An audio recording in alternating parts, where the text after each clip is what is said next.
Hello students, তোমরা যারা গৌরবঙ্গ ইউনিভার্সিটির আন্ডারে ফোর্থ সেমিস্টারের ছাত্রছাত্রী আছো এবং তোমাদের ভ্যালুয়েটেড কোর্স অর্থাৎ ভিএসসি ক্লাইমেট চেঞ্জ পেপারটা আছে 4.5। আজকের ক্লাসটা তোমাদের জন্য খুবই গুরুত্বপূর্ণ। আজকের ক্লাসে আলোচনা করব তোমাদের 35টি এমসিকিউ প্রশ্ন উত্তর নিয়ে। অর্থাৎ আমি যে প্রশ্নগুলো তোমাদের আমি আলোচনা করব, তোমরা এখান থেকেই পরীক্ষা কিন্তু কমন পাবে। তোমরা প্রথম থেকে শেষ পর্যন্ত ক্লাস ভিডিওটি দেখো, কারণ তোমাদের এখানে ইম্পর্টেন্ট সবথেকে নির্ভরযোগ্য সাজেশনগুলো তোমাদের আছে। দেখো, তোমাদের মডিউল 1 হচ্ছে ইন্ট্রোডাকশান টু ক্লাইমেট চেঞ্জ। এখানে আমি তোমাদের মাল্টিপল চয়েসে তোমাদের পরীক্ষায় 4টে অপশন থাকবে, সঠিক অংশটি তোমাদেরকে বেছে লিখতে হবে। তো দেখো, আমি সেভাবেই একদম এক্সাম ওরিয়েন্টেড সাজেশন তোমাদের দেখাচ্ছি। প্রথম প্রশ্ন, দীর্ঘ সময় ধরে আবহাওয়ার গড় অবস্থার পরিসংখ্যানগত পরিবর্তনকে কি বলা হয়? 4টে অপশনের মধ্যে সঠিক অ্যান্সার হবে জলবায়ু পরিবর্তন। দেখো, অপশান গ সঠিক হবে, এখানে অপশান আমি দিয়ে দিয়েছি। তারপরে প্রশ্ন নেক্সট, প্রাচীন পৃথিবীর জলবায়ু নিয়ে গবেষণাকে কি বলা হয়? এটা হবে প্যালিও ক্লাইমেটোলজি বলা হয়। অপশান খ হবে সঠিক অ্যান্সার। তারপরে প্রশ্ন, কোন ভূতাত্ত্বিক যুগকে মানব যুগ বা মানুষের দ্বারা প্রভাবিত যুগ বলা হয়? এটা হবে অ্যানথ্রোপোসিন। অপশান গ হবে সঠিক অ্যান্সার।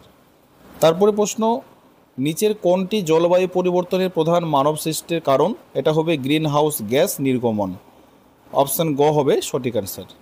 তারপর প্রশ্ন, নিচের কোনটি জলবায়ু পরিবর্তনের একটি অকাট্য প্রমাণ? এটা হবে বরফ গলে যাওয়া এবং সমুদ্রের স্তর বৃদ্ধি।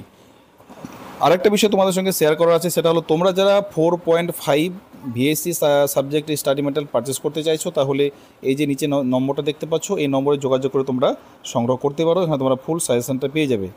তারপরে প্রশ্ন, হলোসিন যুগ কখন শুরু হয়েছিল? এটা হবে প্রায় 11,700 বছর আগে। অপশান গ হবে সঠিক অ্যান্সার। তারপরে প্রশ্ন নেক্সট চলে যাব, এখানে আছে প্যালেস্টিন যুগ কিসের জন্য পরিচিত? অপশান খ হিমবাহ এবং আন্তঃহিমবাহ চক্রের জন্য। বায়ুমণ্ডল কোন গ্যাস সবচেয়ে বেশি, মানে বায়ুমণ্ডলের কোন গ্রিনহাউস গ্যাস সবচেয়ে বেশি? সেটা হবে জলীয় বাষ্প। তারপর প্রশ্ন, জলবায়ু পরিবর্তনের প্রভাব কোন ক্ষেত্রে সবচেয়ে বেশি তাৎপর্যপূর্ণ? এটা হবে অপশান গ। দেখো, ঠিক দেওয়া আছে পরিবেশগত, সামাজিক এবং অর্থনৈতিক সব ক্ষেত্রে। অপশানটা দেখে নাও। তারপরে প্রশ্ন, জলবায়ু পরিবর্তনের প্রাকৃতিক কারণ কোনটি? এটা মিলানকোভিচ চক্র। মিলানকোভিচ চক্র হবে। অপশান গ হবে সঠিক অ্যান্সার। তারপর প্রশ্ন, বায়ুমণ্ডলে গ্রিনহাউস গ্যাসগুলির প্রধান কাজ কী? পৃথিবী থেকে বিকিরিত তাপ শোষণ করে বায়ুমণ্ডলকে উষ্ণ রাখা। অপশান খ হবে সঠিক অ্যান্সার। দেখো, অপশানটা দেখে নাও। তারপরে আইসকোর বিশ্লেষণ করে বিজ্ঞানীরা কিসের তথ্য পান? এটা হবে অতীতের বায়ুমণ্ডলের গঠন, তাপমাত্রা ও কার্বন ডাইঅক্সাইডের পরিমাণ। অপশান গ হবে সঠিক অ্যান্সার। তারপরে নেক্সটে চলে যাব, তোমাদের এখানে নিচের কোন গ্যাসটি গ্রিনহাউস গ্যাস হলেও শিল্প বিপ্লবের পর এর পরিমাণ সবচেয়ে বেশি বৃদ্ধি পেয়েছে? এটা হবে কার্বন ডাইঅক্সাইড। অপশান গ হবে সঠিক অ্যান্সার। তারপর প্রশ্ন চলে যাব, জলবায়ু পরিবর্তনের তাৎপর্য বলতে কী বোঝায়? এটি মানব সভ্যতার জন্য একটি বড় হুমকি। অপশান গ হবে সঠিক অ্যান্সার। তারপরে প্রশ্ন চলে যাব নেক্সটে, গ্রিন হাউস ইফেক্ট প্রথম ব্যাখ্যা কে করেন? মোস্ট ইম্পর্টেন্ট লাইন, পরীক্ষায় আসতে পারে। এটা হবে জোসেফ ফোরিয়ার। ঠিক আছে, জোসেফ ফোরিয়ার কিন্তু গ্রিন হাউস ইফেক্ট কথাটি ব্যবহার করেছিলেন। তারপর প্রশ্ন, গ্রিন হাউস গ্যাস কোনটি নয়? অক্সিজেন হচ্ছে গ্রিন হাউস গ্যাস নয়। তারপরে পৃথিবী তাপমাত্রা নিয়ন্ত্রণের সহায়ক প্রাকৃতিক প্রক্রিয়াকে কি বলা হয়?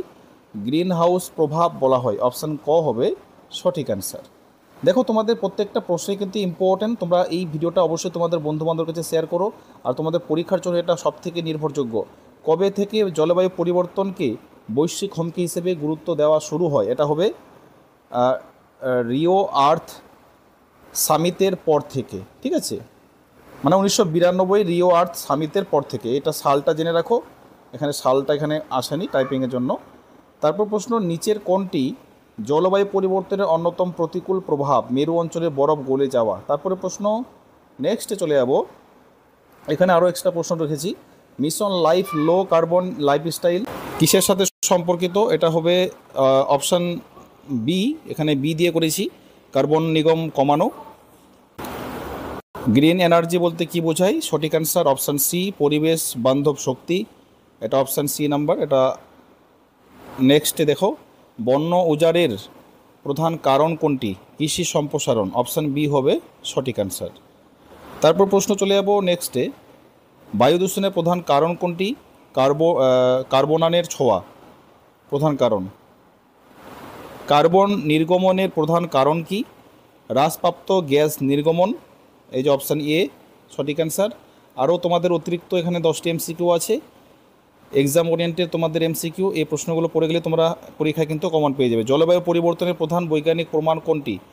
গ্লেসিয়ার গলে যাওয়া এবং সমুদ্রপৃষ্ঠের উচ্চতা বৃদ্ধি। অপশান সি হবে সঠিক অ্যান্সার।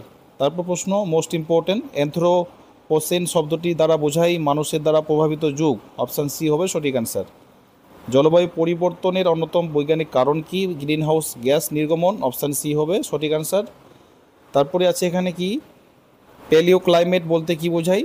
মোস্ট ইম্পর্ট্যান্ট লাইন এটা হবে প্রাচীন ভূতাত্ত্বিক যুগের জলবায়ু। তারপর প্রশ্ন নেক্সটে চলে যাব, কার মধ্যে সবচেয়ে বেশি গ্রিনহাউস প্রভাব দেখা যায়? Carbon dioxide.